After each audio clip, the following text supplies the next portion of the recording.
Kia ora, it's Sharon Holt here again from the Reo Singalong books. Today's pronunciation signpost is about this lovely town.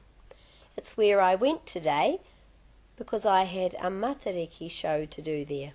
I discovered a new reason why we should pronounce our place names correctly.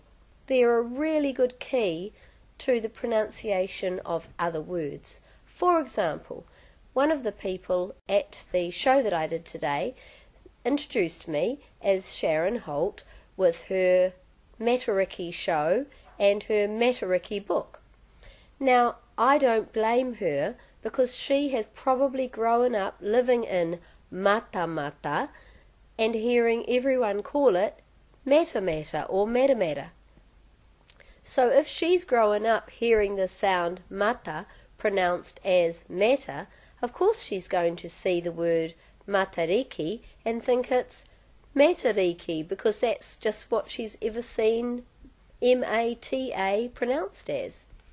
So I think that's a really good reason for us to start pronouncing Matamata correctly so that people realise that the pronunciation of matariki is matariki, not matariki.